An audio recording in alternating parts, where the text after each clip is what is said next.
അസ്സലാമു അലൈക്കും വറഹ്മത്തുള്ളാഹി. അൽഹംദുലില്ലാഹി റബ്ബിൽ ആലമീൻ. വസ്സലാത്തു വസ്സലാമു അലാ അഷ്റഫിൽ മുർസലീൻ വഅലാ ആലിഹി വസഹ്ബിഹി വസല്ലം. മഹബ്ബത്തു റസൂലില്ലാഹി സ്വല്ലല്ലാഹു അലൈഹി വസല്ലം.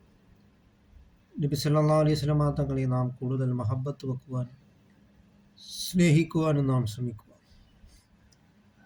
സയ്യിദുനാ റസൂൽ കരീം സല്ലല്ലാഹു അലൈഹി വസല്ലം തങ്ങളുടെ ജന്മം കൊണ്ട് അനുഗ്രഹീതമായ പുണ്യ റബീഉൽ അവ്വൽ മാസത്തിലാണ് നാം നിലനിൽക്കുന്നത്. ഈ റബീഉൽ അവ്വൽ മാസത്തിൽ നബി സല്ലല്ലാഹു അലൈഹി വസല്ലം തങ്ങളുടെ മൗലൂദുകൾ നാം ധാരാളമായി പാരായണം ചെയ്യുകയും അവിടുത്തെ മദ്ഹുകൾ നാം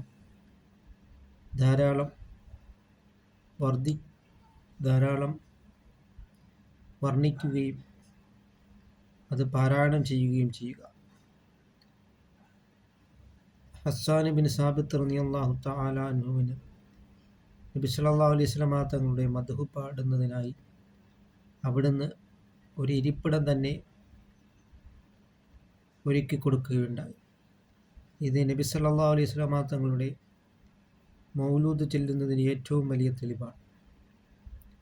അതുകൊണ്ട് നാം അല്ലാഹു തആല കഴിഞ്ഞാൽ ഏറ്റവും അധികം സ്നേഹിക്കപ്പെടേണ്ടത് റഹ്മത്തുൽ ലിൽ ആലമീൻ നബി മുഹമ്മദ് മുസ്തഫ സല്ലല്ലാഹു അലൈഹി വസല്ലം തങ്ങളെയാണ്. വിശുദ്ധ ഖുർആൻ തന്നെ നബി സല്ലല്ലാഹു അലൈഹി വസല്ലം തങ്ങളെ വിശേഷിപ്പിച്ചത്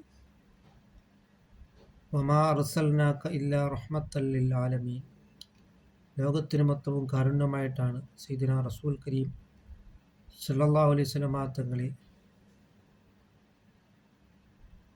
അയച്ചിട്ടുള്ളത്. ലോകത്തിന് കാരുണ്യമായിട്ടല്ലാതെ അങ്ങയെ നാം അയച്ചിട്ടില്ല എന്നാണ് ശുദ്ധമായ ഖുർആൻ തന്നെ പറഞ്ഞിട്ടുള്ളത്.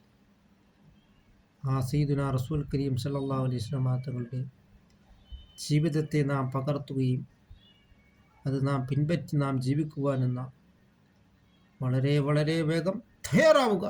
അങ്ങനെ നാം അള്ളാഹുലേക്ക് നാം മടങ്ങുകയും നിബിതങ്ങളുടെ മദ്ഹുകൾ ധാരാളമായി പാരായണം ചെയ്യുകയും ചെയ്യും. നബി സല്ലല്ലാഹു അലൈഹി വസല്ലം തങ്ങളോടൊപ്പം നാളെ ജന്നാത്തുൽ ഫിർദൗസിൽ അല്ലാഹു തആല നമ്മളെ ഉൾപ്പെടുത്തുകയും ചെയ്യുമാറാകട്ടെ.